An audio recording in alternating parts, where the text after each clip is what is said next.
A girl has gone missing in the Scottish island of Summerisle. Deeply religious and pure Sergeant Howie is on the case, and upon journeying to Summerisle, he finds a hidden pocket of pagan worshippers that care nothing for the word of his god. More so, the inhabitants of Summerisle seem determined to obstruct his search for the girl at every turn.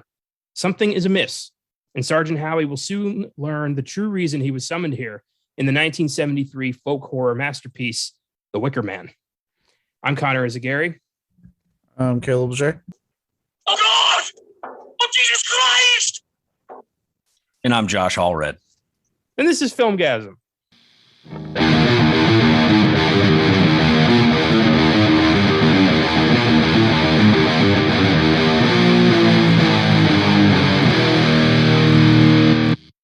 Happy Wednesday and welcome to the Filmgazm podcast. Today I'm joined by Josh Allred and Caleb Leger to dig into one of the greatest cult movies of all time, The Wicker Man, Josh's pick for our current movie cycle. Very excited to do this one. It's been on my radar since the podcast started, but before we get into it, I've got one update for the rewind. As promised, more casting news for next year's Salem's Lot remake. Danish actor Pilo Asbæk has been cast as Richard Straker. Asbæk is known for his brief role as pirate Euron Greyjoy in the final seasons of Game of Thrones. Thoughts? So I guess that means we kind of know who's going to be Kurt Barlow then, huh? Yeah, the one guy who does not yet have a character.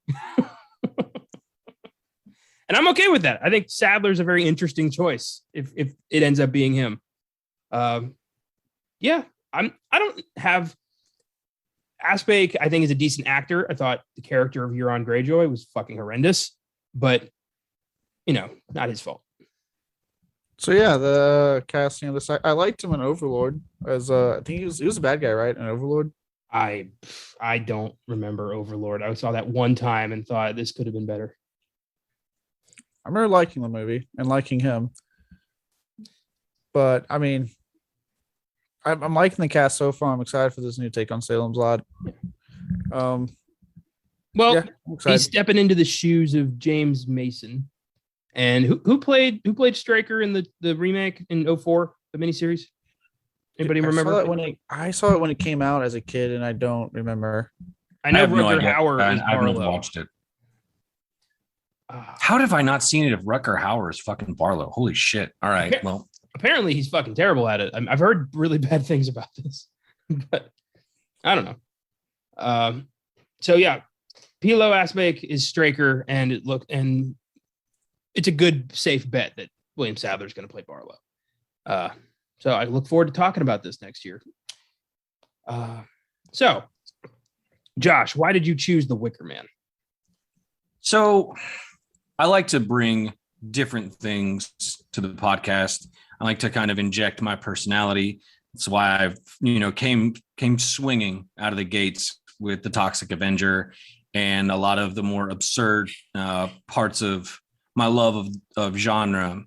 And something else I've always been fascinated by, just on a more personal note, is like religion and people's beliefs and superstitions, things like that. And the first time I saw The Wicker Man, I was completely blown away by it, mostly because I had never seen anything like it until I started to connect dots and realize that I had seen movies like this. I just didn't really know what to call them. And that is a subgenre known as folk horror. And a lot of people that are listening to this are probably going like, well, what is that? And if they do know, they're probably shouting, well, this movie, that movie. More modern examples are you're probably thinking about like The Witch. That's absolutely a folk horror movie where you're getting themes of like paganism, witchcraft, and how they're kind of butting up against Christianity, or more modern, quote unquote, modern beliefs, and how they're threatened by these older religions and older concepts of worship that actually Christianity borrows heavily from, and in most cases just outright steals and repurposes it to fit their own desires and needs, which kind of served as a way to attract people who believed in the pagan things in order to get them on their side in Christianity. With folk horror movies, you're getting a lot of that, and it's so broad that its interpretation can be in so many different forms. Another modern one that a lot of people don't know about came from Ben Wheatley, and it was called Kill List. And what I liked about that movie is that it misdirects you in a way that you think you're watching one kind of movie, and then by the end of it, it gets full blown folk horror, and you're totally caught off guard by it. And I actually kept recommending that to an officer on the ship that Caleb and I were on together. And we would be sitting out there, and that's kind of something that you just trade stories with, like, well, what movies are you watching? Because that's really all you have time for. And I kept telling him, I was like, sir, you need to watch this movie. You need to watch this movie. I've got it. You need to watch this movie. And I like to think I was going to blow his mind, because he looked like the kind of person that had never seen something like this. So I was living more for his reaction. I wanted to see what he thought about it.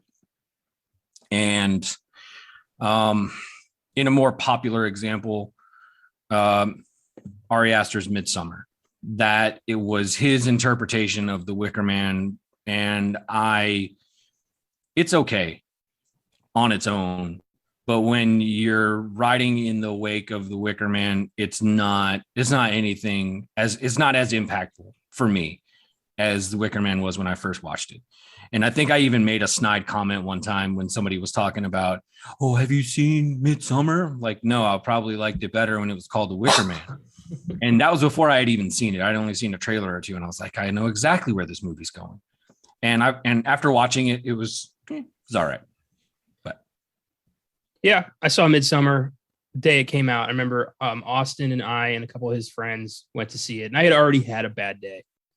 And it was 2.5 hours of just complete ripoff. And I'm sitting there thinking, like, this motherfucker, like, I've seen this all before. This was done so much better. And then I left just kind of seething, like, this is going to be a hit and nobody's going to fucking bring this up. And I was right. It was a hit. And yeah, that was a bitter episode. I'd like to redo that movie just because I was in a bad frame of mind when I saw that. But I do think that it steals from the Wicker Man. This whole folk horror thing, I like this, exploring, paganism and the evils of religion. It's a very intriguing concept.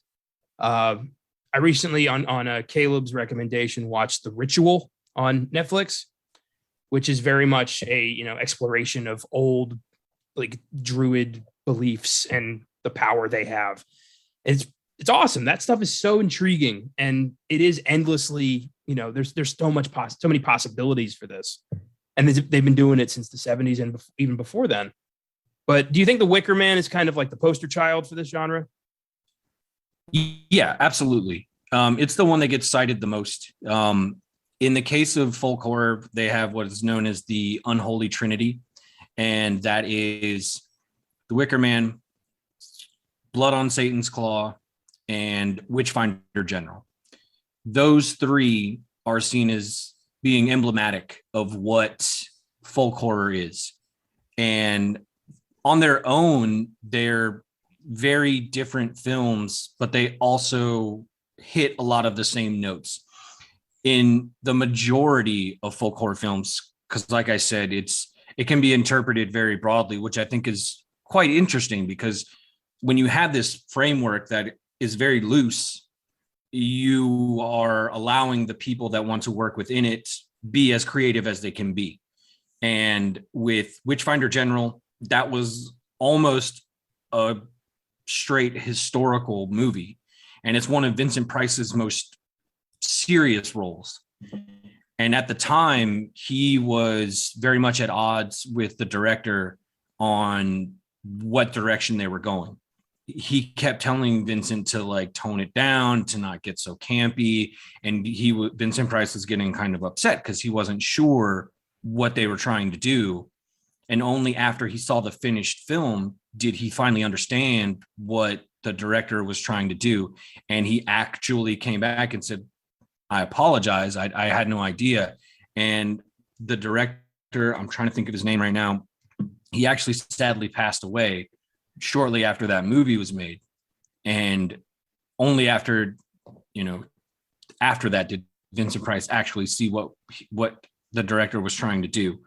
And it's about this guy named Matthew Hopkins, who is tasked with finding witches. He ends up getting this title of the Witchfinder General.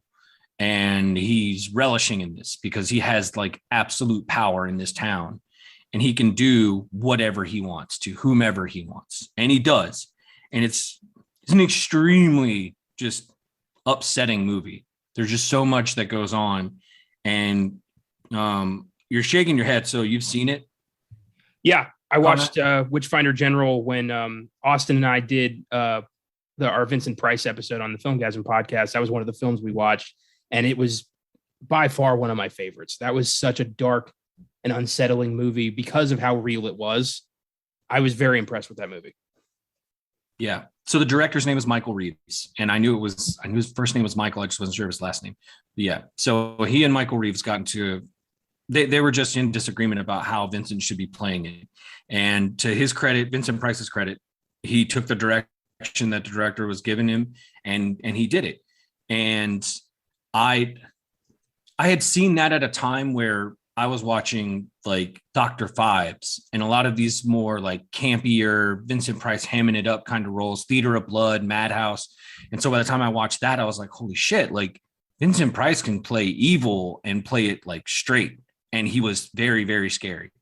Blood on Satan's Claw is, again, it's about, these kids that dig up a corpse and then strange things start happening. And from there, it just continues to get weirder and weirder. Strange stuff happens. And it's one of those where, again, it's loosely setting up the tenets of what folk horror is. Wicker Man definitely kind of like, I would consider it, like you said, like the poster child for folk horror movies. Least of all because it has one of the most iconic images in film history, period. And like I alluded to with my little clip, it's just got so many moments in it where there's just these stark moments of just pure terror that you're not expecting it. You're not expecting that movie, the way it starts, for it to end the way it ends. And it's remarkably impressive, and it's still impactful to this day. For somebody that's seen so many things and been very, very jaded and desensitized, this movie still gets me every time.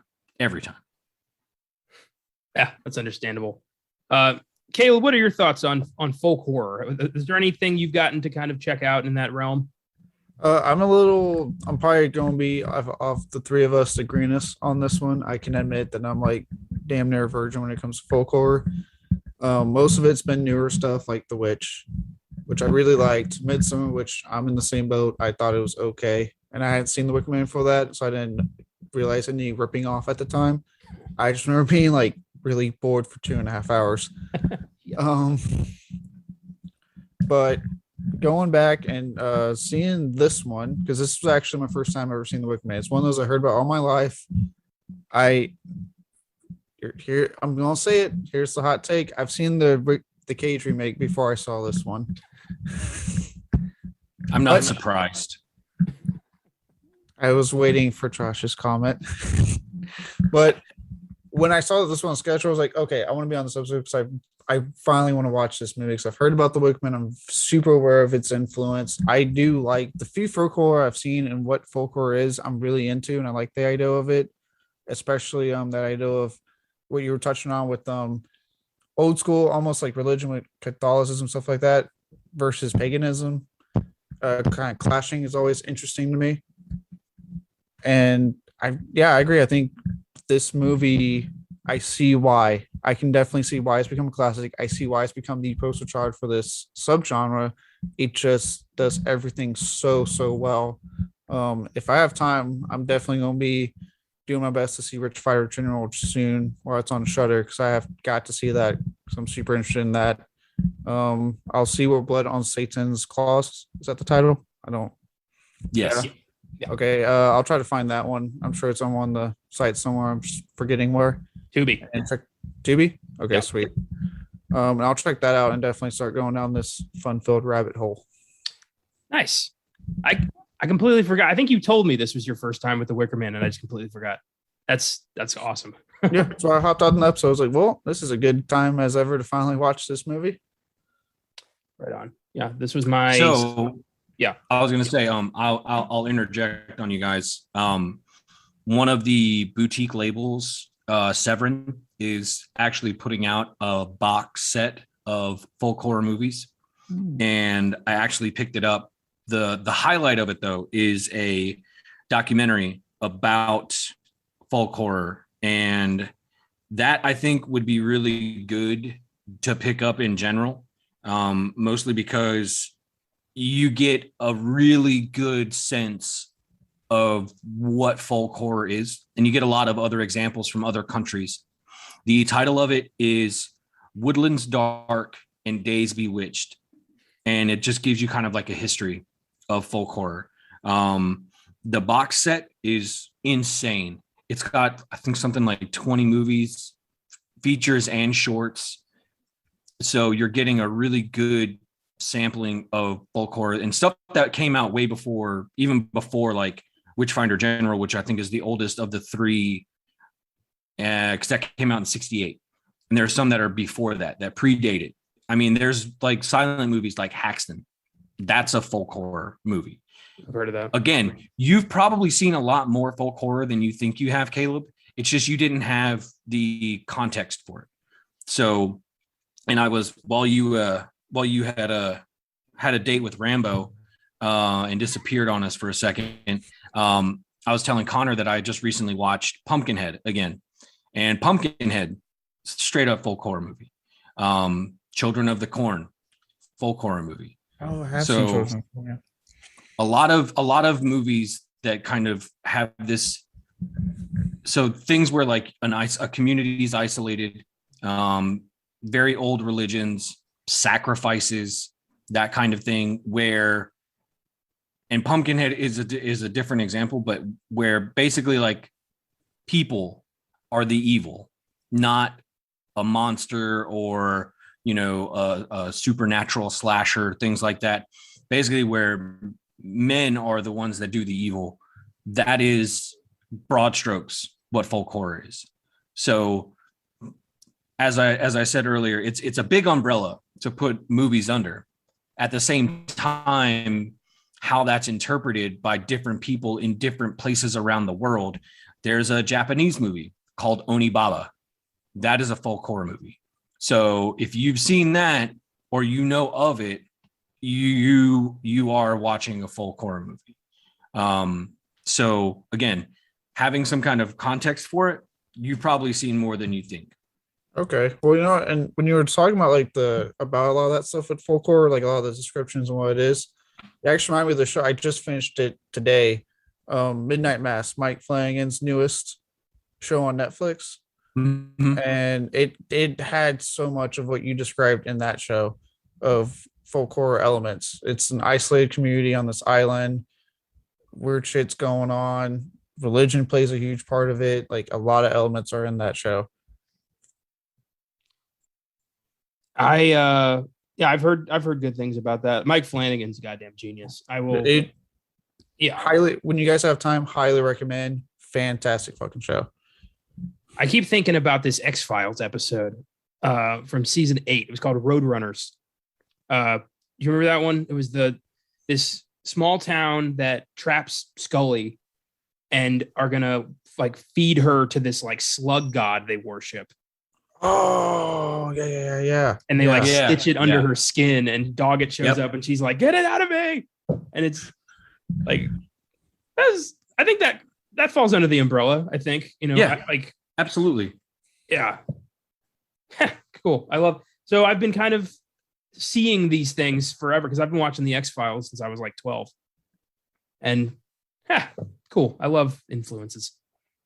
Yeah, there's a couple of movies by Ken Russell, one called The Devils, and that's based on the true events from it's basically kind of a story called like The Devil in Loudon.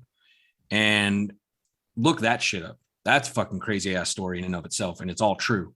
Oliver Reed is one of the most amazing performances in a movie ever. He plays a Catholic priest, and he just goes for it. He ends up, so the guy that he plays was burned for witchcraft. He was burned at the stake for being a witch or a wizard, whatever you want to call him, a warlock, whatever. And then there's another one called The Lair of the White Worm. And that is a straight up bananas ass fucking movie. Highly encourage you to watch that. And if you haven't seen it, just get your eyeballs on it. It's fucking crazy. But yeah, so like Ken Russell is really awesome for that. And again, there's just so much of it out there that like, and if you don't have the definition for it, you don't really know what you've seen other than it's a really fucking horrific movie. So. Yeah, that's true. I'm looking up the Devils right now. That sounds very up my alley. The Devils of Loudun. I'm going to try to track that book down. I love true crime and true accounts of just evil shit. This is I'll definitely be bookmarking this shit. Yeah, that movie got banned in Britain because it was considered so blasphemous. And because I watched a documentary with Ken Russell talking about it, and he's like this really quaint, nice looking grandpa looking guy when they're doing the interview for him. And that movie has some of the wildest shit I have ever seen in a fucking movie. Like Vanessa Redgrave plays one of the nuns in it, and she's obsessed with Oliver Reed's character, like to where she's having like impure thoughts about him. And after he gets burned alive, the guy that's working for the king goes in to where she's at and drops off one of his charred bones, and the scene that gets cut out of it is her rubbing one out with his fucking burned ass bone. Like, not even kidding. Like, it's just, and that's just like the tip of the iceberg of the fucked up shit that happens in this movie. So yes, if you can, and I will throw a plug because they've had it before, and I don't know if they have it right now, but my buddy Ty has, and I got it when he said they had it, but they have the actual like X-rated cut of that movie on DVD, and I bought it.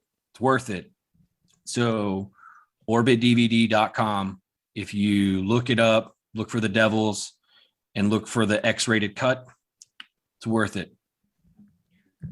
That's good to hear. I just threw this in the book, so it will come up eventually, unless, it ends up getting picked by one of us, which it very well might. This sounds fucking awesome. I'll say I'm about to move in with you, so I'll just watch your copy when I move in. Same with that set you said you got. Sounds like I got some good stuff to watch when I come over. Yeah.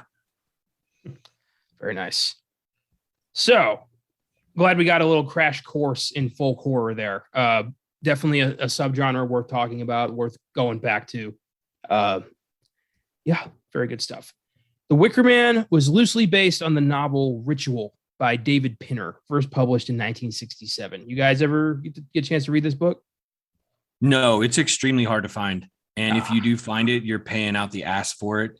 However, something that I'm going to be referencing a lot while we're going through this episode is an article that was written specifically about the Wicker Man and his production, like the entire history of it, the genesis of the idea, the screenplay, the music, Christopher Lee's portrayal as Lord Summerisle, including a great quote that I'm going to read from the man himself about it.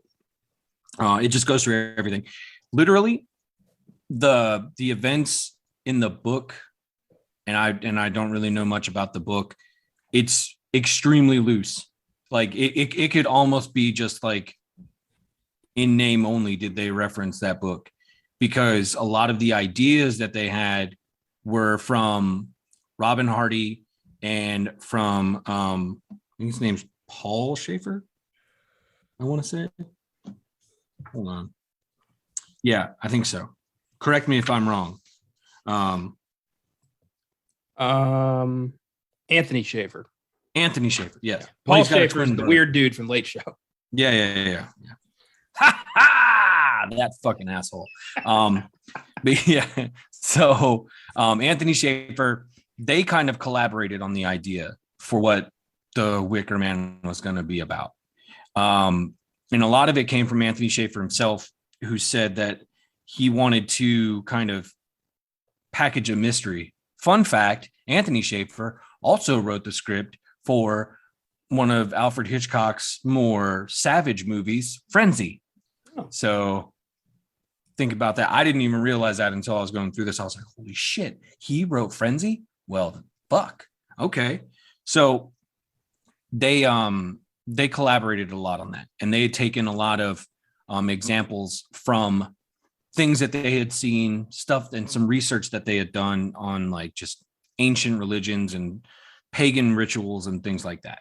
So yeah, that was kind of what they used that on. Well, I'm bummed to find out the book's out of print or hard to find. I really wanted to get a hold of that.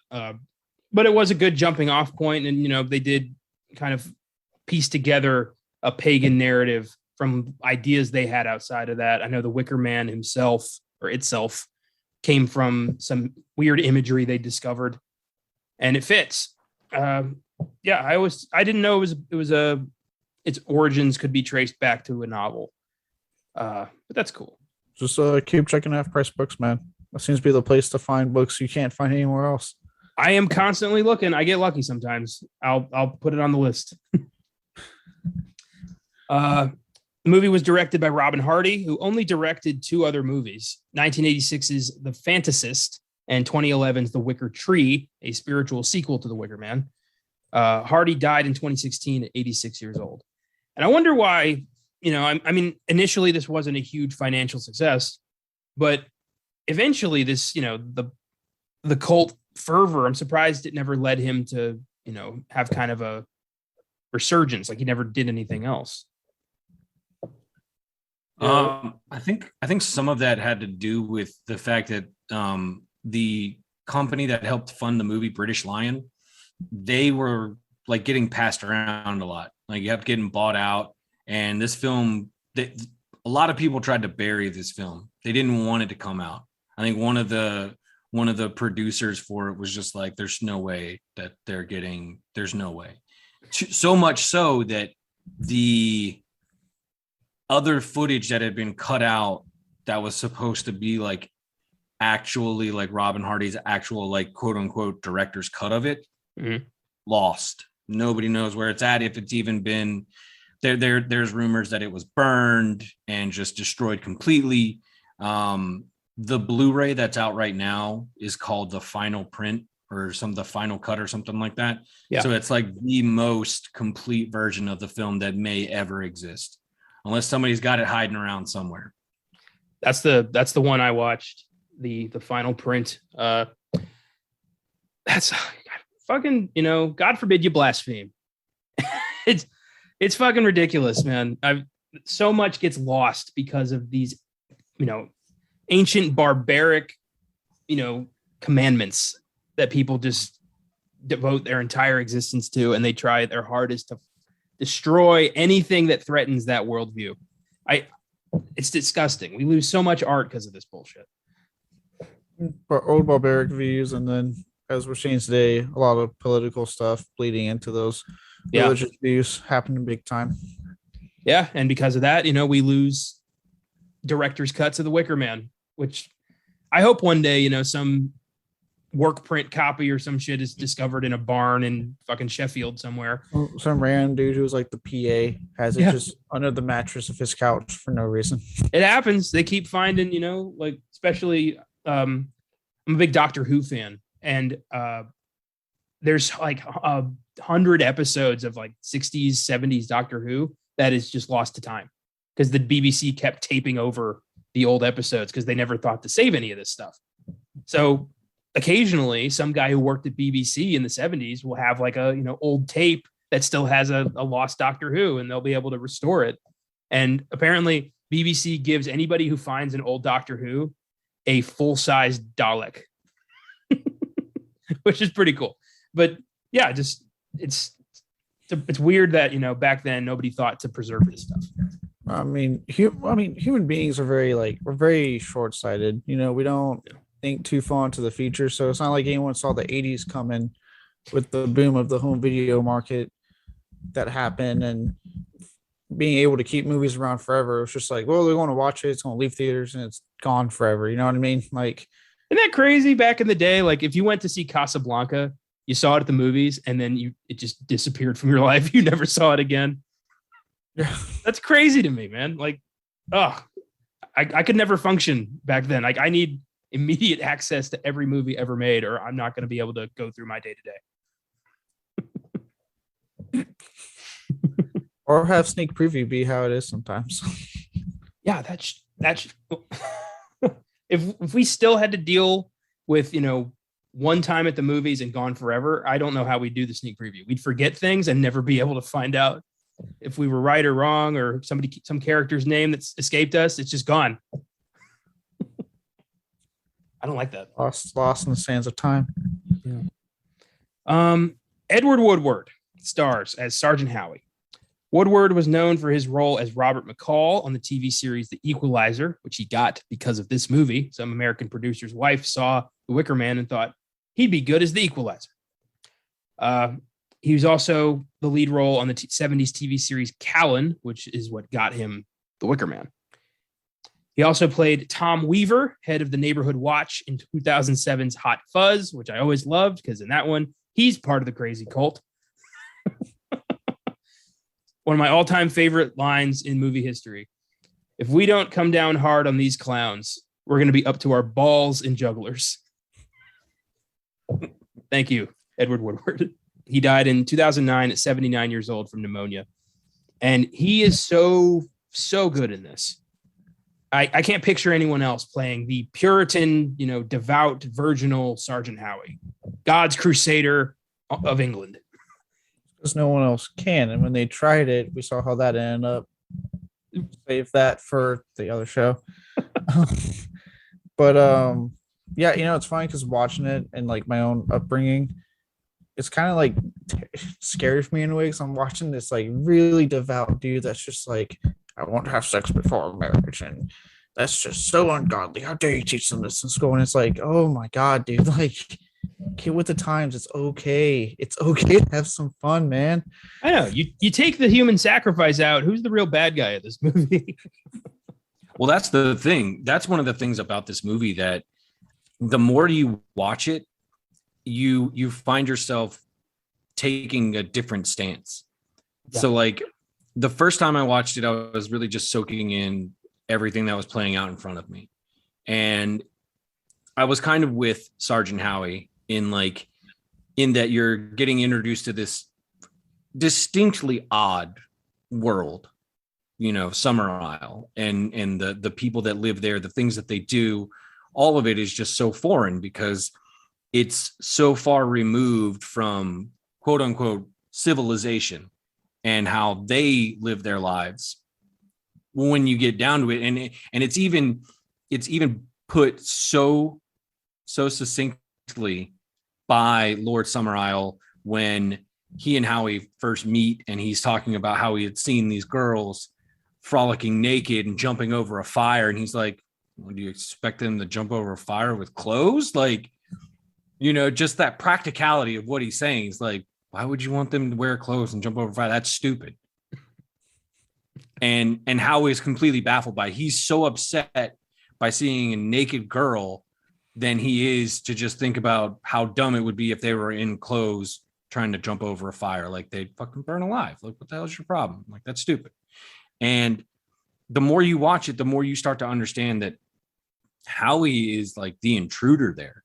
Yeah. And he is the entire time. He's so unbearably like proud in his religion, in his faith, that he is using it like a fucking weapon in asserting his presence there and demanding that all these people, you know, bow down to his authority, and everybody's looking at him like he's an idiot. Like, what? Like, you're not the law here, man. Like, we don't have to pay, we don't have to do anything you say. Like, what are you talking about? Do you have his lordship's permission? They kept asking him that at every turn. And he's like, what? How dare you? I don't need anybody's permission. I'm the law. And he just keeps going. And he's so arrogant that by the end of it, I was kind of like waiting for something bad to happen to him, because he just keeps pushing buttons the entire time he's there.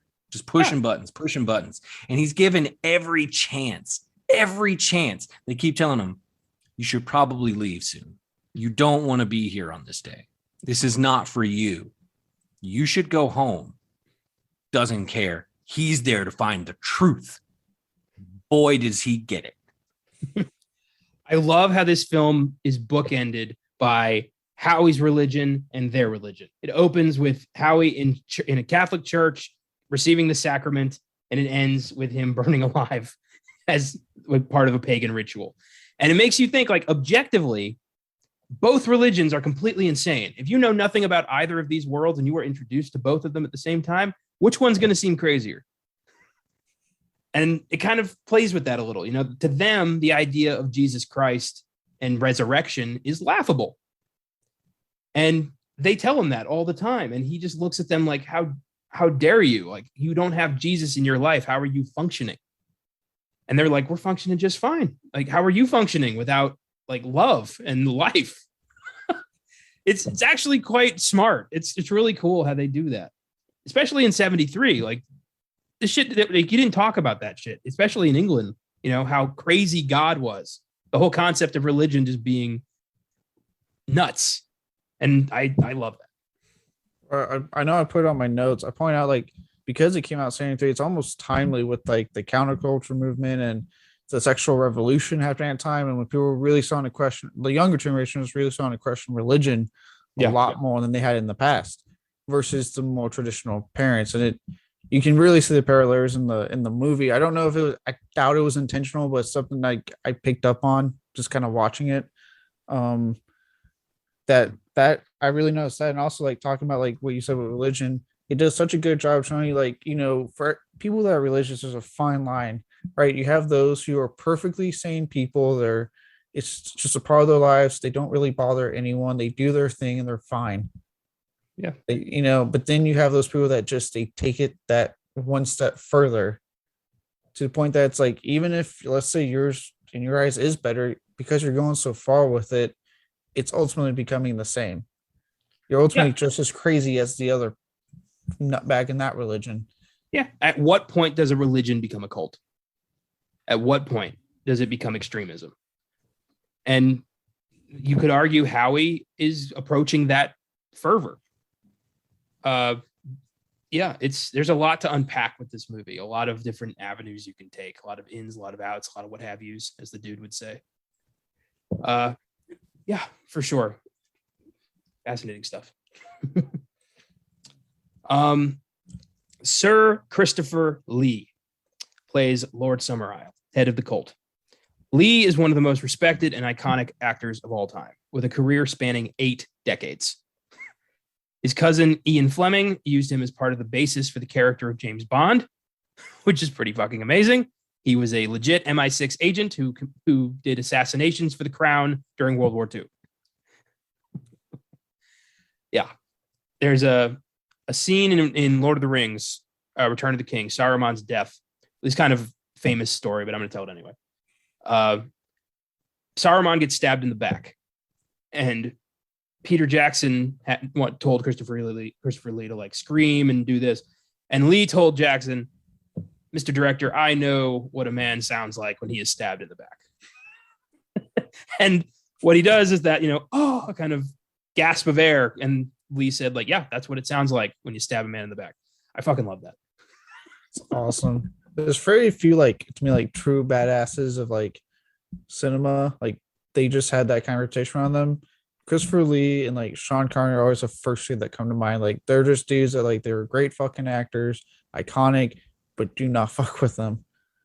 Oh, I'm pretty sure on his deathbed, 90-something-year-old Sean Connery could have killed me with one punch. Probably could have. Lee was the only member of the Lord of the Rings cast to meet J.R.R. Tolkien. He got his permission if they ever made a movie to play Gandalf the Grey. And then Peter Jackson said, strike me as more of a Saruman. And it worked, it worked out. The man was a force of nature. He got his start in horror films such as The Curse of Frankenstein, The Devil Rides Out, Horror of Dracula, and all its sequels. He was very big in the Hammer horror films. He played the $1 million assassin Francisco Scaramanga in the Bond film The Man with the Golden Gun. He played Count Dooku in the Star Wars prequels and Saruman the White in the Lord of the Rings and the Hobbit trilogies. He considered The Wicker Man to be one of his best films, if not his best. He was in a heavy metal band up until the day he died at 93 years old in 2015 from heart failure. This dude lived a fucking life. God, Totally. Absolutely. I was going down like a rabbit hole of a bunch of stuff about Wicker Man when started doing my homework for this. And I found an interview with Christopher Lee at a film festival. And somebody asked him about the Wicker Man, and flat out first response, it's a damn good film. And the fact that the man himself says that, and there's a couple of other like quotes about this thing. Like he says, it's nobody could have written a better script than this. And it's unquestionably the best part he's ever had. For a guy that's been Dracula no less than like 7 times, I think, the fact that he, for me, has probably played like the definitive Dracula in any movie ever. For him to say that speaks volumes. I think it says everything you need to know about this movie. That's awesome. Yeah, I love that he never forgot his roots. He always respected horror. He loved doing horror movies. And even, in the later half of his career, he became, blockbuster, like even, a blockbuster staple, Star Wars, Lord of the Rings, all, Tim Burton stuff. He was Sleepy Hollow, Charlie and the Chocolate Factory, Corpse Bride. Like he just kept working and he fucking rocked. He was one of my favorite guys. And I've really only barely tapped into his Hammer run. I watched Horror of Dracula. I thought it wasn't bad. I thought he was fantastic. And I want to watch all of his Dracula sequels. Fucking Christopher Lee. Rock in peace, man. So yeah, I knew him first because of Lord of the Rings and Star Wars. Like I saw those as a kid and was like, I like this guy. And yeah, I started going down the rabbit hole of like, what else has he been in? As I got more into horror and realized like his importance, his legacy, his relevance to the genre. Yeah. Goddamn rock star. No, I mean the guy shares a birthday with Vincent Price. So I mean, and Peter Cushing, his birthday is like a day or two after theirs, I think, something like that. So all 3 of them have birthdays right around the same time. And look it up. There's a clip on YouTube where they're doing kind of like a "This Is Your Life" type bit, and it's for Christopher Lee's birthday, and Vincent Price comes out and roasts him, and it's so funny, but you can tell it's done with like genuine love. Like the guy that's hosting the show is saying, like, we got this guy to come here, he flew over 8,000 miles to be here, blah blah blah. And as soon as Christopher Lee sees Vincent Price walk out, he gets like this stupid little kid smile on his face, like he's like, oh my god, this is my friend. And they get up and they embrace, and it's such a wonderful little moment. And these guys were consummate professionals, some of the best actors that have ever been in movies. And for me especially, these were the guys that I grew up watching with my mom. It was Vincent Price, Christopher Lee, Peter Cushing. All of these guys were like my foundation for watching horror movies. So seeing something like this, it kind of gives me that connection with my mom, and I appreciate that. So I always encourage people to, if they liked somebody, especially an older actor, it's like, okay, you like this. I want you to go back and see them in their prime and see why over 30 or 40 years in most cases after, like later, that people are still going for these people. You understand why Christopher Lee was still doing voiceover work, and why up until his death, Vincent Price was getting roles that he was getting is because the people that were making these films respected and admired the work that they had done, 30 years ago. And I mean, this more than anything else is probably for me one of my favorite Christopher Lee performances. That's great, man. I love that you have such a personal investment in films like this. It's awesome. The passion really comes across. And yeah, this is Christopher Lee as the perfect, I don't really want to say villain, because he's so charming and he's so like, they love him. He's trying to help, the harvest, but he is killing this guy. It's such a complex role, and he pulled it off so great and for free. I love that. He believed in this so much he didn't take a salary. That's fucking fantastic. Well, not only that, like this role was written for him. Anthony Schafer and Robin Hardy had him in mind specifically.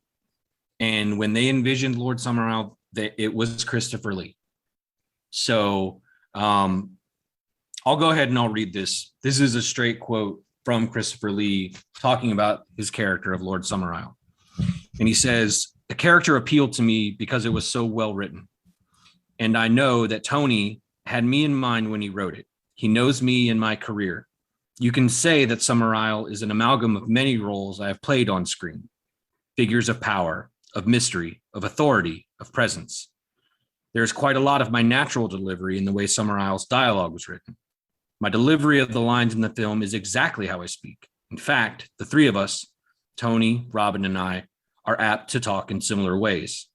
So there's probably a bit of all three of us in there. I've been called upon to play acceptably straight characters, agreeable, courteous, amusing. Add to that the suggestion that the character is not quite what he seems, and I've played them many times. Also in the changes of mood, the fact that Summerisle is dangerous when crossed perfectly applies to me. Christopher Lee does not forget a wrong done to him, so I'm dangerous when crossed too. That's not a very Christian attitude, perhaps, but it's a very human one." God damn, eloquent as fuck. God, I wish I could talk off the cuff like that. Oh my God. Christopher And then Lee refer does to not- yourself in the third person. How about Yeah. that shit? He's like, Christopher Lee does not forget when he is wrong. It's like, woo, damn. I believe that. Like I've read up on what this guy was capable of, what he did in life, and yeah, I believe that he holds a grudge. He will hunt you down. I believe that. That's fantastic. I love how much of himself was into this character, and just the way he talks is so refined, so civilized, so cultured, so British. But it's very like classy British, which I love. I love that cadence, that style of like voice that a lot of these guys have. Yeah, it's amazing. It's the way they talk. A lot of them, not all of them. There's some dunces, like there are in every culture. But I mean, most once of them, you get the Cockneys involved, then it's a little different. I didn't want to say anything, but yeah, I'll go there. it is a certain class. It's beautiful. I could listen to Christopher Lee talk all day. Oh, last actor I want to talk about is Brit Eklund, who plays Willa McGregor, the innkeeper's daughter. Eklund played the Bond girl Mary Goodnight in The Man with the Golden Gun alongside Christopher Lee, and also appeared in Get Carter and Machine Gun McCain. And she was with, she slept with Rod Stewart. She was like, she had her share of famous boyfriends in the 70s. Proud of her. Yeah. And she is drop dead gorgeous. I'll say she's hot, not gonna lie. I said it. I think Josh pointed out that I did that last He did. I listened to the episode in the car. I just sent a text. I was gonna wait for this episode to say something. I was biding my time, damn it. I love that. She was dubbed over in this movie because she has a pretty thick Swedish accent. And also body double. It's not her dancing around naked. Oh, that's disappointing. Yeah, well, she was pregnant. only from behind, and then a lot of the shots of her are mostly from about midway up. because she was around 3 months pregnant at the time. And it was more, she felt like she didn't want to give that appearance, but the way it was described is that she had a more fuller figure than what she normally had. And on top of that, guess who did not want this movie coming out because of it? I wonder. Rod fucking Stewart. Really? Yeah, Was- because yeah. his girlfriend. If you is- want my is naked. body and you think Oh. I'm sexy, didn't want this movie coming out because his girl, Brit Eklund, at the time was in it. Not even her naked shaking her booty because she showed her tatas. He did not want this movie coming out. Even the guy was known to like sleep around and cheat on his girlfriends and wives, but he doesn't want an audience to just look at that for like 5 seconds and move on with their lives. Hypocrite much. Isn't he the guy who has the urban legend where he got rolled into a hospital and they've had to pump his stomach of like so much jizz? I don't know. I've never heard that urban legend, but I've heard that.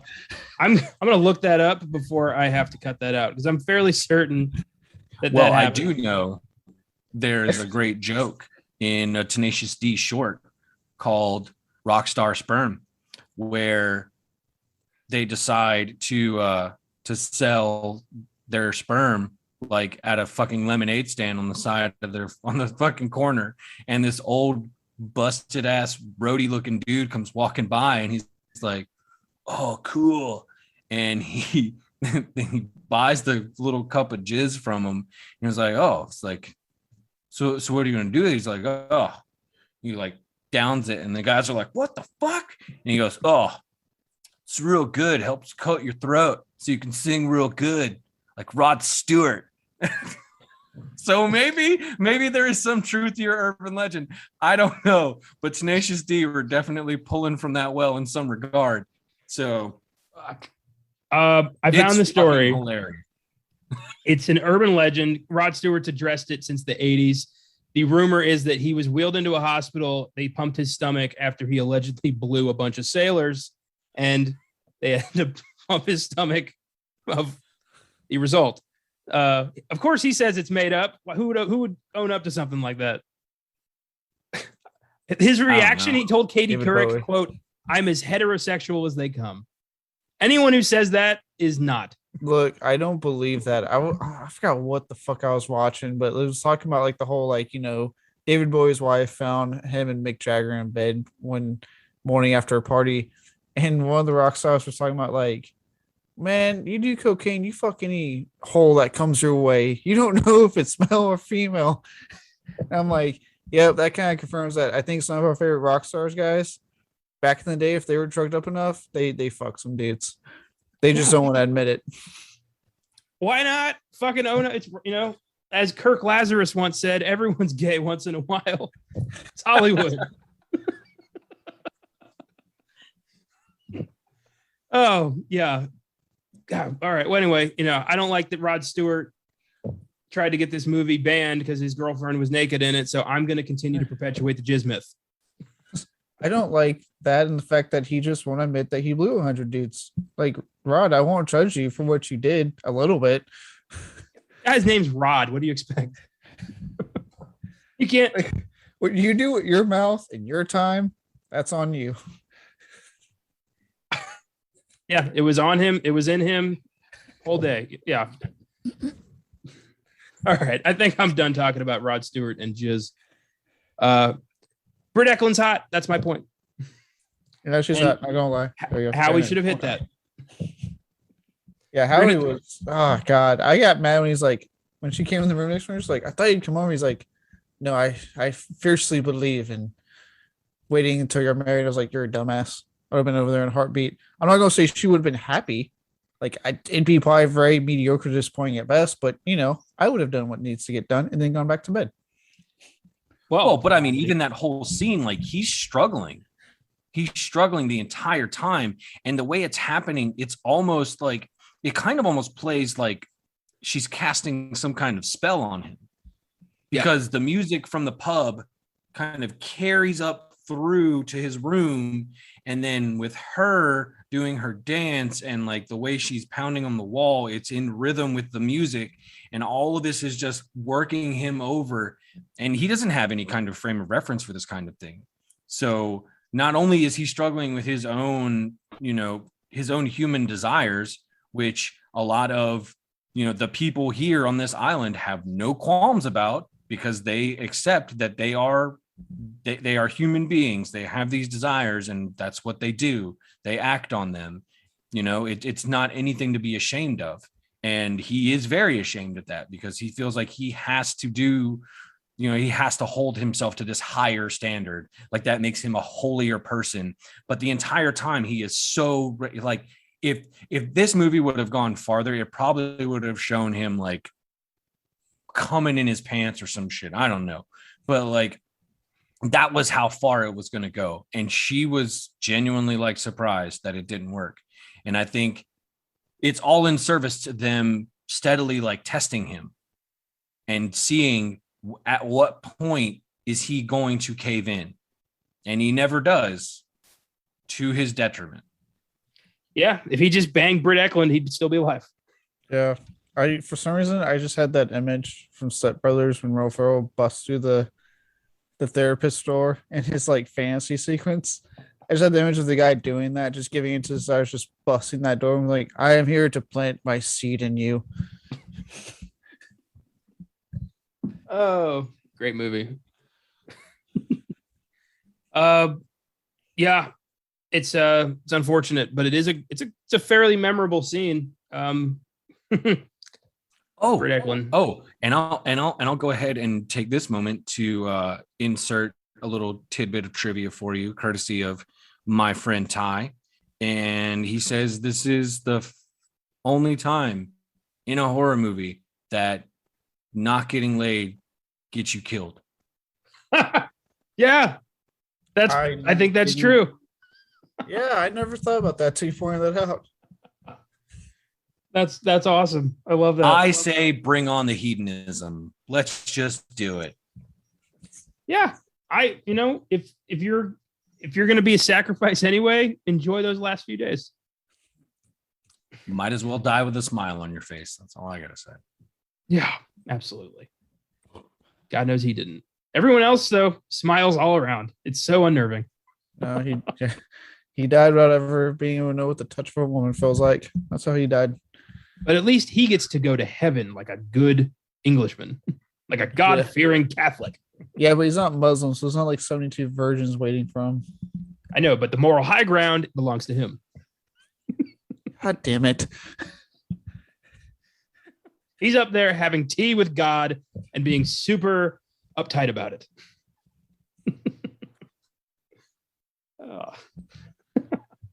The Wicker Man has an IMDb score of 7.5, Rotten Tomatoes score of 88%. It didn't do too hot financially, grossing only about 162,000 on a budget of about 810,000, adjusted for British pounds. Hard to nail down an exact number in regards to the budget and the box office release, but it didn't do well. But it's since been reclaimed as one of the greatest horror films of the 20th century. It was remade in 2006, and Hardy directed a spiritual sequel in 2011. So this film's legacy speaks for itself at this point. So according to Robin Hardy, the movie cost about $750,000. Okay. And that's I'm going to say pounds sterling. Even though they were trying to budget it to be quite a bit more expensive. A lot of the means of the production were in stark contrast to what they were trying to capture. So this should have taken place in May, like during the spring and all of that stuff. However, the way productions were done, a lot of this was shot towards the wintertime. And so a lot of the flowers and a lot of the things you see on the trees and stuff, it's all artificial. They literally like glued that shit on there just to create the image of a lush island paradise. However, the palm trees in the location that they used as the castle, those were actually there by virtue of the volcanic soil and how it and the Gulf Stream that brought the water through there.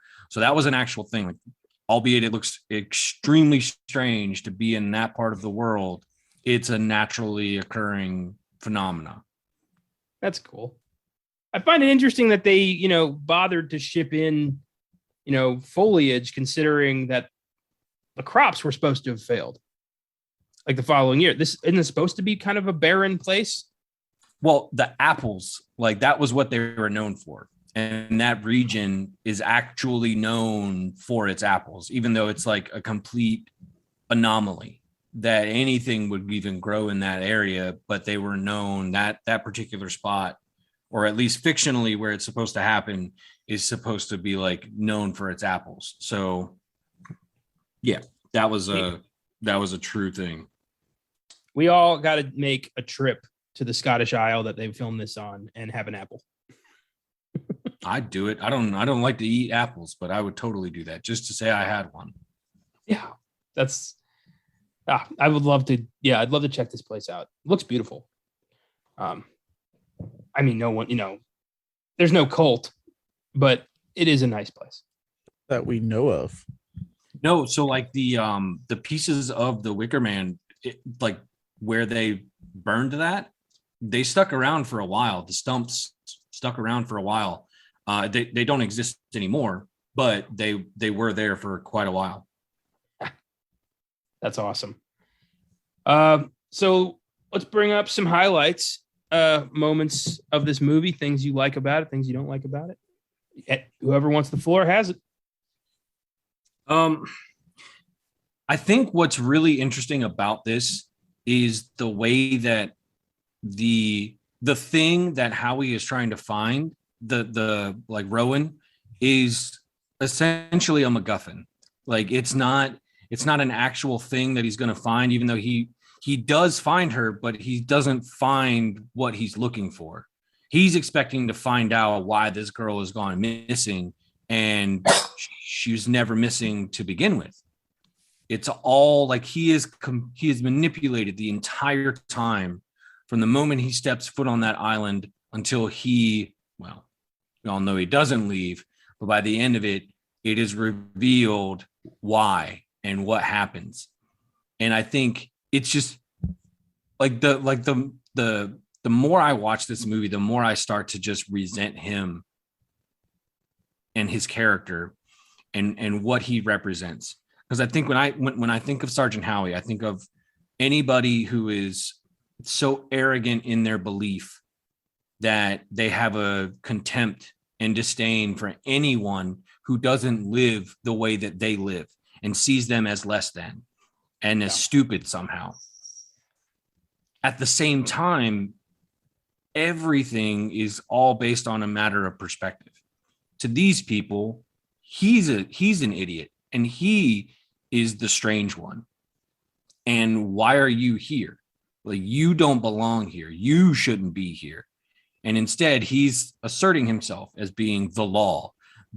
I am the one authority that you should all be respecting. And I'm like, no, dude, you're a joke to all of us. How many people do you see in this movie that look at him and none of them are scared of him? None of them. In fact, they kind of feel bad for him and they see him as an idiot, the fool that he winds up playing at the end of it. And it's so great that like, and I never really noticed it until I started reading this article.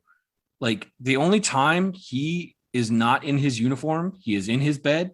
And at the end, when he takes the fool costume on, every other time he is straight up in his policeman's uniform, asserting himself as this like law figure, this authoritative force that has to be obeyed.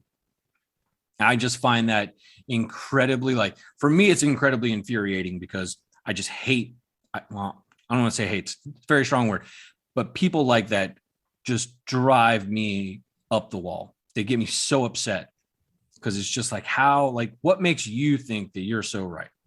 What makes you think that you have all the answers? Because if anything, somebody tells me they have the answers to everything, I'm pretty sure they're full of shit. Yeah, I'll say it. I hate those people straight up. I hate anybody who claims they have all the answers and anyone who tries to tell you that they know better than you do. they're the worst. I hate people who enforce their beliefs upon other people. And I didn't expect to, feel a little contempt towards Howie when I watched this. When you're the only guy who's not a pagan on the island of pagans, you got to stop acting like an asshole.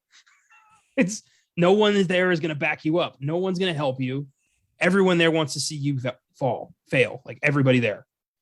And Howie it never even occurs to him that these pagans could be a threat to him, to his God, to his way of life, because he is so right. God is on his side. How could he let anything like that happen to him? It's bonkers. And I also love that for most of this film's run, it's a folky musical. It's not really a horror movie until the last 20 minutes. Well, and that's totally deliberate. I mean, even with the music, it's done in a way to, as a viewer, like catch you off guard. I mean, you're seeing these people enjoy themselves when he first arrived, and they're kind of like putting on a show for Howie when they're doing the sing along, the landlord's daughter, which is a great thing. Like, and that's something that is very, very typical for small pub like events. Like that's what people do. Like the sing along culture and the way that people tell stories and share stories and things like that. It's a very English and British thing that happens. And for him, he's totally offended by the content of that song, even though it is exactly the kind of humor that you get from British people, like just on that cusp of being totally lewd and gross, but just a twist of the word, just to make it just, you thought I was going to say that, but I didn't, and it's just bringing you to that point every time and then just turning it around. But he is so upset by all of that. And I, like, as I've watched it more, and I keep saying that, but like, as I watch it more, like, I really enjoy this community of people because they are so accepting of what their beliefs are, who they are, and how they want to live their lives. And they're okay with that. They don't try and assume that they're better than anybody. This is what works for them. And this is why they've chose to sequester themselves from everybody else. And that's why they've isolated themselves. Even though when Summerisle and Howie are having their little walk and talk, and Summerisle's giving them the history of the island, you find out that Summerisle kind of has almost like this duplicitous approach to how he runs things. Like his family, his grandfather that started the island did so because he wanted to experiment with fruits and plants and farming and things like that. And the people there were kind of treated like an experiment as well.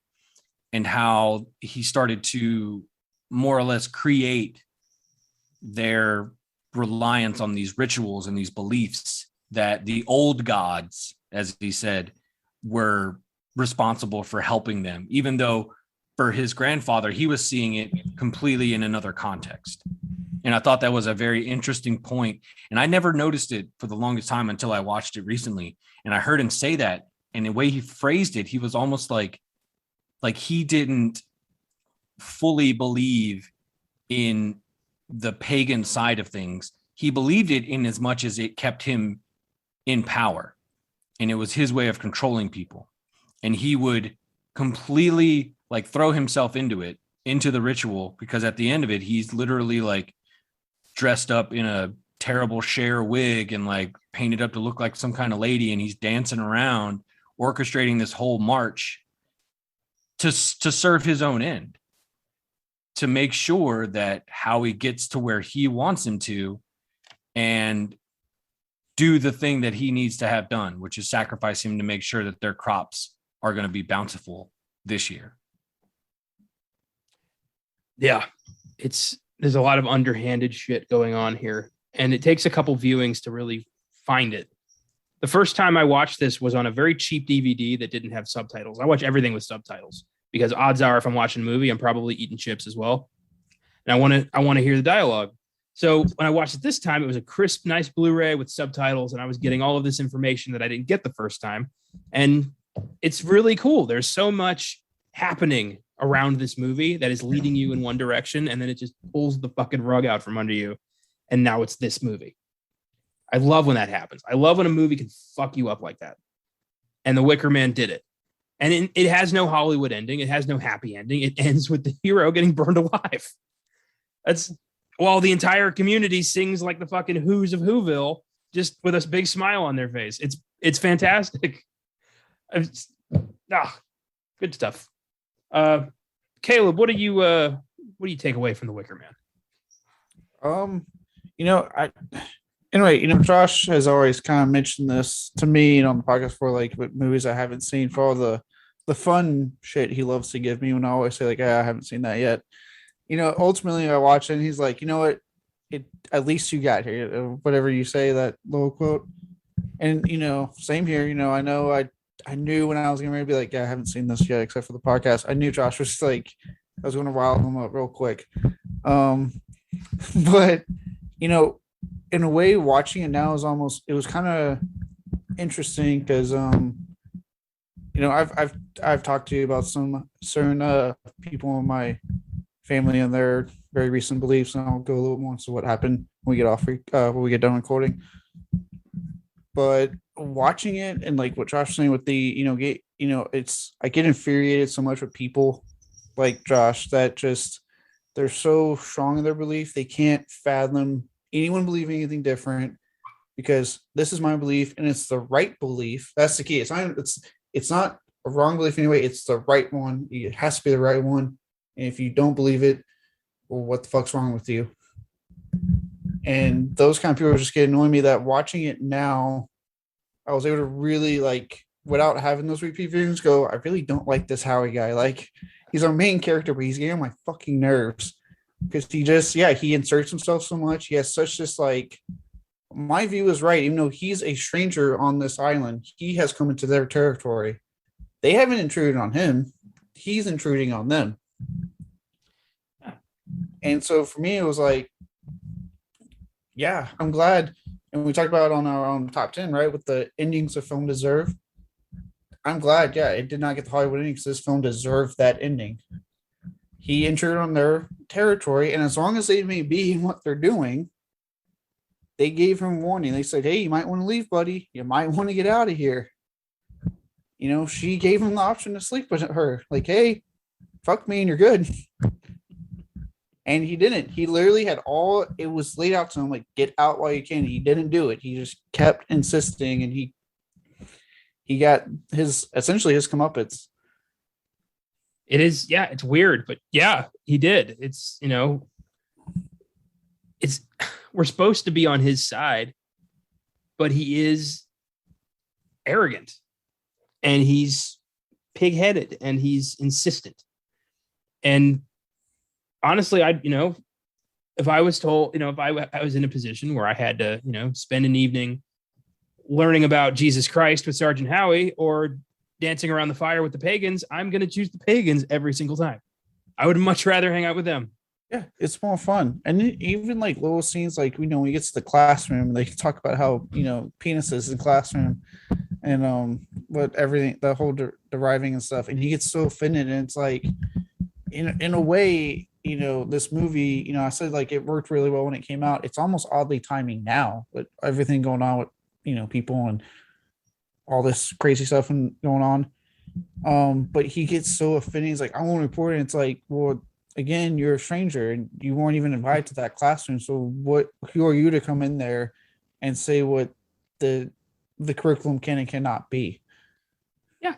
He points out, he says, like, I'm going to report you for teaching filth to children. And she's like, I was not aware that the police had any authority over the education. So who are you reporting me to exactly? And he's like, he just gets this kind of like, and then just kind of wanders off. Yeah, because he gets challenged and he's not used to being challenged. And that happens to him constantly throughout this. And there are even some really interesting symbolic things, like when he goes to Rowan's desk and he lifts it up and there's that beetle that's just getting dragged around the nail up until the point where it's just trapped there. Like, that's him. Yeah. He's the fucking bug, and he's going around in circles until he can't go any farther and he's trapped. But he doesn't understand that. He has no idea.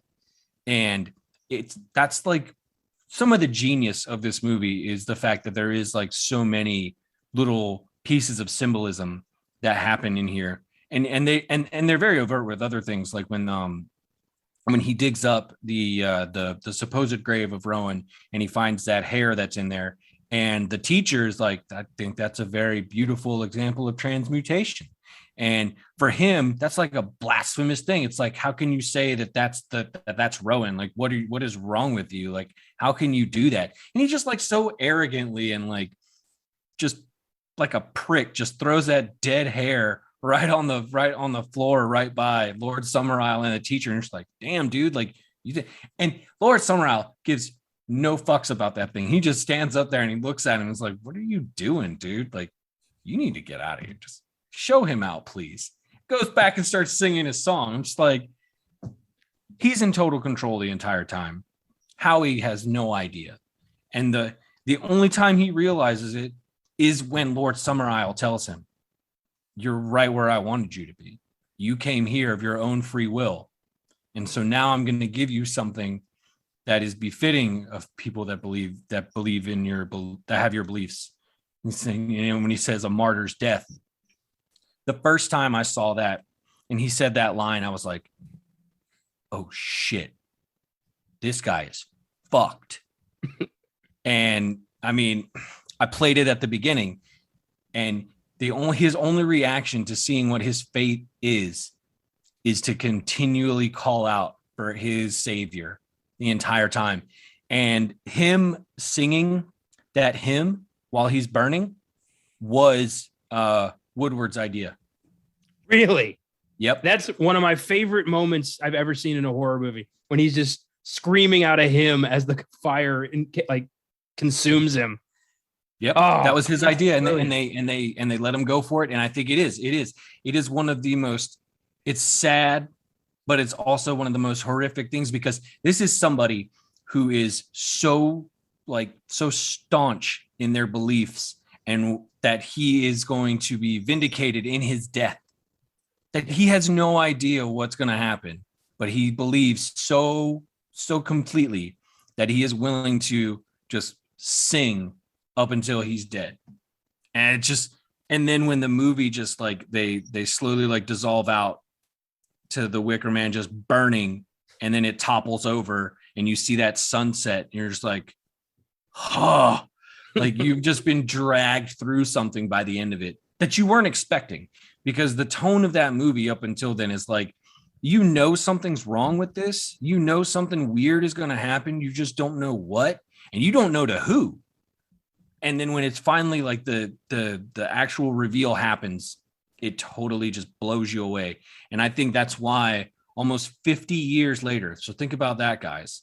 In 2 years will be the 50th anniversary of this movie. This movie still has an impact. And dare I say, it still has some relevant themes in it to this day. Yeah. I think it's, we've never really stopped with, religious folks acting like they're better than everybody else, trying to force their beliefs upon, policy and just, their neighbors. So this film's going to be it's going to be relevant forever. It's, be careful what you wish for. Don't stick your nose where it doesn't belong. There's a lot of lessons to be learned from the Wicker Man. Don't piss off the pagans. That's a big one. If a hot girl offers sex, you know what? Take a chance, buddy. Yeah. All right. That's a good one. Always say yes. Always say yes. Consequences later. That's tomorrow. Yeah. That's tomorrow's worries. Not now. But like those 5 minutes, there you go. Don't worry. Oh boy. Here are some Filmgazm facts for The Wicker Man. Number one, I already brought this up. Christopher Lee agreed to appear in this movie for free. Pretty cool. Number two, the company's advertising executives were appalled by the movie's ending and wanted screenwriter Anthony Schaefer and director Robin Hardy to reshoot the scene. suggesting a sudden rainstorm, which would douse the Wicker Man's flames and save Sergeant Howie's life. They refused. Thank God. I know we brought it up with like this one and yesterday when we were talking about our top 10s. But like, God, I hate when the studio sometimes get involved in like, we need a happy ending. I'm like, watch the whole fucking movie and see why that ending was chosen. A lot of times the bleak ending is absolutely the right ending to go with. I feel like they always have to fight for the bleak ending. Every movie, they always have to fight for it. And they're always right. Like, well, at this I point, think that gets perpetuated a lot, especially from Hollywood.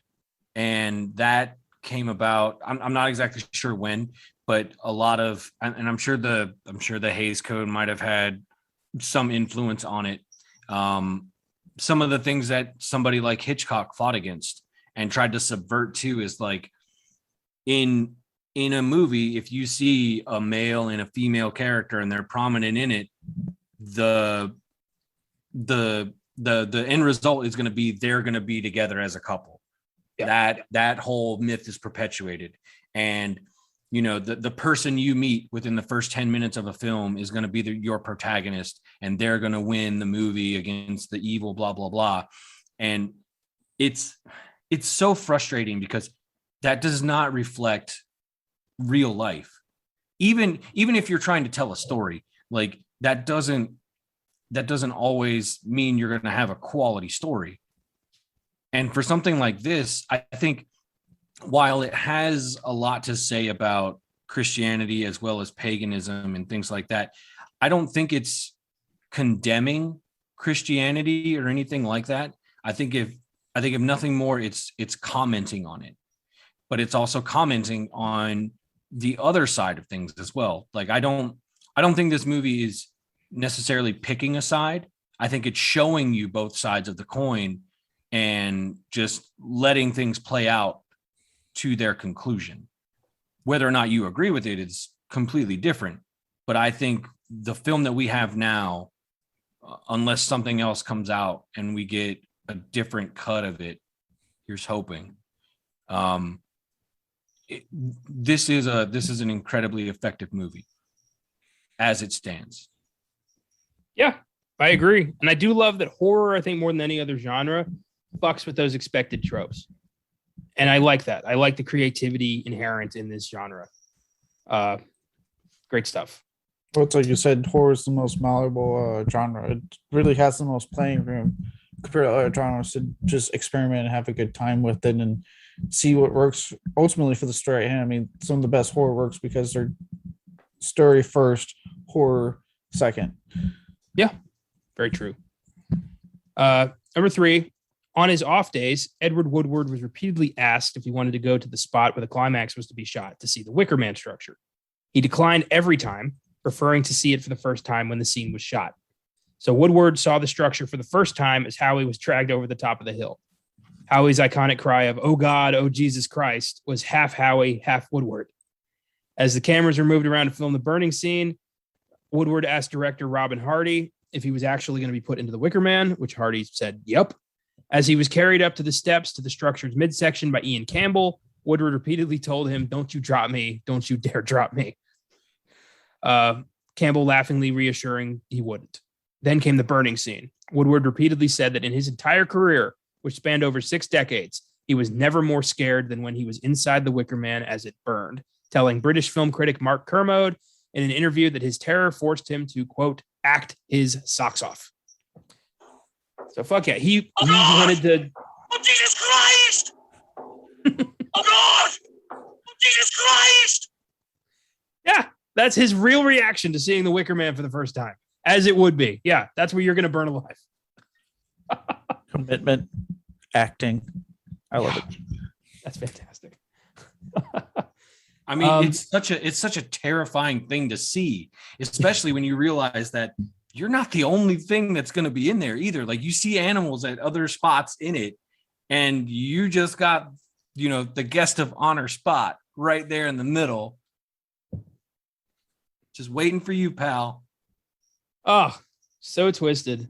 Like but the worst Easter gift ever. Happy May Day, Howie.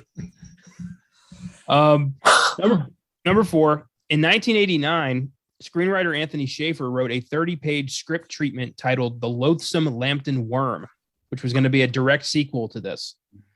It would have been more fantastical in subject matter than this movie, relied more heavily on visual effects.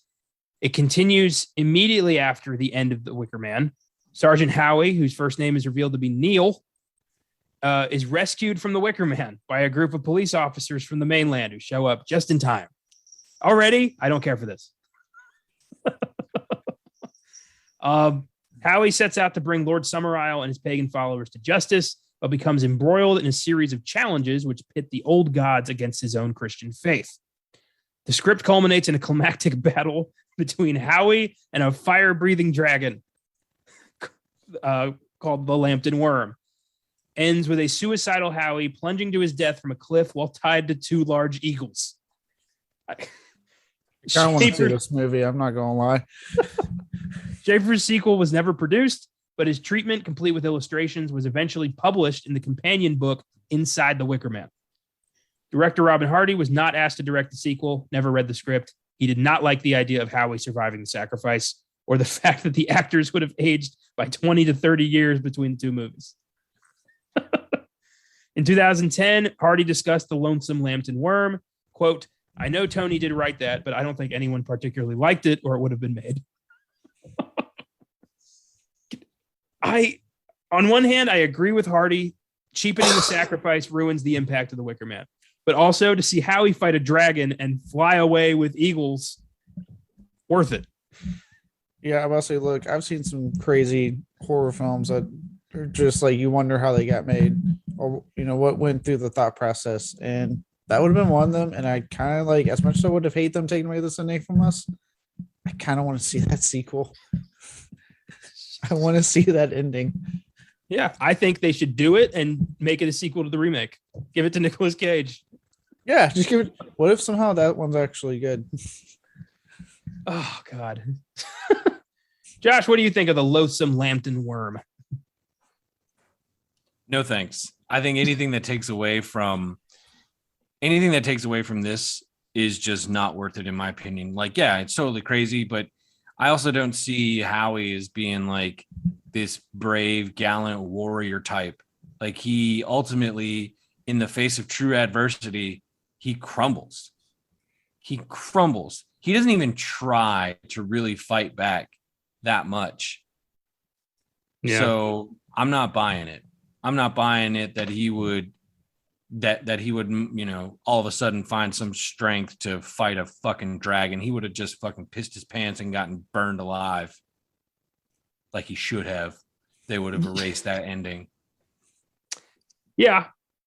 It's ridiculous. Reminds me of that Gladiator sequel that was pitched when it was like Maximus like fighting his way through hell and then ending up in like the Vietnam War. Remember that shit? No, Yeah. I never heard. That's fucking terrible. Yeah. Oh my God. And these people get paid thousands of dollars for ideas like that. Are you fucking kidding me? I think that was like one of many dumb ass ideas they came up with, I should point out. The only reason that movie never happened is because Ridley Scott and Russell Crowe both were like, what the fuck is this? But they were like, producers were willing to, like, they were ready to put money down. Like, this was going to happen in like 2003, 2004. And what the fuck? I don't get it. You know, sometimes, yeah, like Josh said, these people get paid to come up with movies, and this is the shit they come up with. So, funny enough, there actually was a point in this article where I think it was Schaefer himself saying that it's hard for original ideas to get made. Yeah. Even then. And this is in the 70s. So think about that. Think about the kinds of movies that were coming out in the 70s. And a lot of them, you know, some based on books and things like that, but they were largely like not like sequels or franchises or whatever. Like it was just an idea that got brought out. And he said that an original idea is hard to get out there because the people that are putting the money up, they don't want to take a risk. And that still continues to be the case today. However, some of the most influential, some of the most enjoyable, controversial movies that get you talking about something are the ones that, for the most part, are original ideas. I mean, you think about a movie like The Witch or fuck The Lighthouse. Like, I mean, yeah, those both Eggers movies, but like those did something. They struck a nerve with people. You know, one was like, holy shit, this is one of the most terrifying, brooding things I've ever seen. The other one was a straight up, what the fuck did I just watch kind of movie? But it got people talking. Yeah. Look at Hereditary, one of the most frightening horror films of the last, like maybe ever. Wholly original idea. And yeah, it's kind of a fucking miracle anything gets made. Considering all the hoops everything has to go through. It's got to be just, everything has to be at a certain moment. Somebody's got to be interested in it. Somebody's got to be willing to pay for it. Somebody's got to be willing to make it, star in it. All that shit has to happen all at the same time for a movie to get made. And it's kind of a miracle every time. Yeah, it is. Absolutely. It's just all the more frustrating when it is just like this well-worn track of shit that nobody asks for, but yet they come out with another Fast and the Furious fucking movie, and you're like, come on, seriously, why are we still doing this? Why? What point are you trying to make? Except for, we know you're idiots and you'll pay to see this. Yeah, Caleb and I we were idiots who paid to see it. yes, we did. Hey, it's your money. You are free to do with it as you please. We have a podcast to cover the current film calendar. We had to see it. I didn't want to see it, but we had to see it. I'll admit I was excited, but yeah, I got quickly deflated off the runtime of F9, the Fast Saga.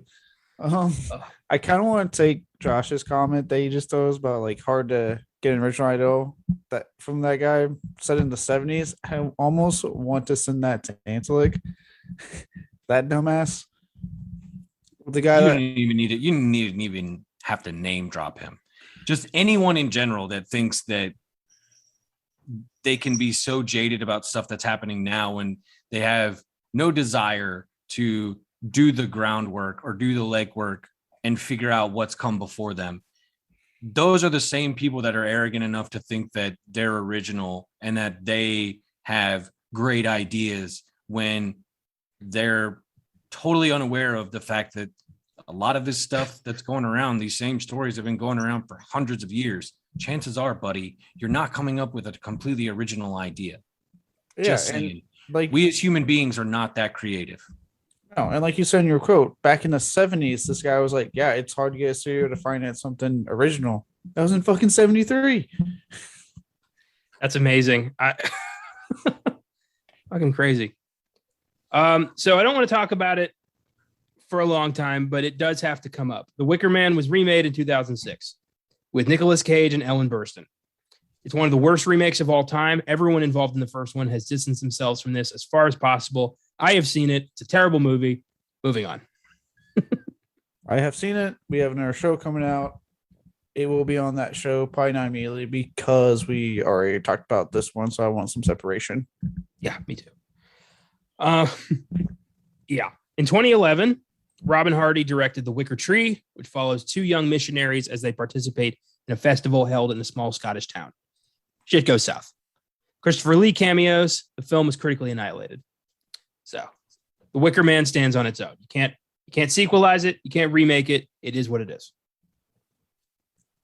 So I just found the quote, and let's see. Okay, so just the end of it. Originals are difficult to get done, and I think it is the fault of the people who sell the films and advertise them. Mm-hmm. Always comes down to the fucking money. Yeah, the assholes with the money are the ones that are really controlling things, which is fucking terrible. Like, know your place. Give the artists the money and the resources and let them do what they do best, create things. Yeah. And I've touched on it with Connor in previous episodes. Like, I think the biggest thing, at least for me right now, what I've seen is that like you have a lot of these older producers that just aren't willing to do anything that isn't a surefire like success. And then you do have studios like A24, Blumhouse. I know Connor, you're kind of tired of A24, but they have a lot of younger producers that are a lot more experimental, a lot more risk taking, that are trying to push getting that kind of stuff out into theaters more often. I'll give A24 credit. They do produce a lot of original content, a lot of unique stories. It just, there's a certain tone, there's a certain flavor that they keep doing with these stories that I'm really getting tired of. There is a style. I won't deny that. Yeah. And even Blumhouse, they'll do original stuff, but usually I'm sure they don't mind doing that risk because they also have their hands deep in some pretty successful established properties that they can be like, yeah, we can take the risk on this little indie film we want to do. Yeah, exactly. When you've got, the surefire income coming in, you're more willing to experiment on the side with some, indie stuff just to see what can happen. I get that. I just wish that like the bigger studios, like, that are still around, like Universal and Warner Bros. Would be a little bit more willing to do it every so often. Warner Bros. God, what colossal fuck ups they have been in the past few years. But we'll talk more about that eventually. I think we have some Warner Brothers shit coming. Oh, we got some Warner Bros. Shit coming up. We still got whatever the fuck to run out for the next couple months. For sure, Matrix Revolutions or Reloaded, whatever the fuck anyone's called. Resurrections. There we go. I give The Wicker Man an 8. It's creepy, intriguing, has one of the most unforgiving endings in horror history, and with repeated viewings will probably go up. Oh, it's a solid 10 for me. I fucking love this movie so much. It is one of these that is endlessly fascinating to me for all of the things that keep coming up that I don't notice before. And it's just one of those things that no matter what, it is a film that continues to have an impact long after the people that have made it have passed on. I mean, the fact that Christopher Lee is so heavily associated with it, and it's become just such an iconic film. It speaks for itself. Yeah, as someone who, like I said, this is my first viewing, seeing it very recently. I'm 28, put that into perspective. I would give this, I won't give it an 8 now, but it's very close to 9. I really found a lot to like in this movie on my first ever viewing. And I think, both of you point out, watch it a few more times. There'll be a lot more fun, and that's why I say the score could very easily go up. Will probably go up. There's just so much to enjoy in this film on an initial viewing, and it definitely rewards repeat viewings. Yeah, for sure. I love that everyone who tried to bury this movie, everyone who tried to make sure this never happened, fucking failed. And here we are almost 50 years later talking about it still. That's magic. That's worth throwing a cop in a big wooden effigy and lighting him on fire. Absolutely. Well said. Thanks for listening, everyone. This was a blast. Next week, our cycle is interrupted by a certain British secret agent's long-awaited 25th adventure. No Time to Die comes out next Friday, so we thought it would be fun to revisit Daniel Craig's first 007 adventure, 2006's Casino Royale. So excited. Maybe my favorite Bond film of all time. Newly minted. I really like the Daniel Craig ones. Yeah, he's great. He was so good. Newly minted 00 agent James Bond is sent to Montenegro to participate in a high-stakes poker tournament against international terrorist Lashif, and must win the tournament to prevent Lashif from winning millions to use in funding terrorism. It's the film that rejuvenated the Bond franchise, established a new Bond for a grittier era, and I cannot wait to talk about it next week. Also, there's a good to fair chance I may be doing this one with Oscar Sunday host Austin Johnson, so very psyched about that. Awesome. Don't miss a Best Picture showdown focused on the French Connection on Oscar Sunday, and a super awesome double feature of Venom, Let There Be Carnage, and The Many Saints of Newark on Monday's sneak preview. Until then, if you're the only Christian on an island full of pagans, maybe keep it to yourself. And while you're at it, keep watching movies.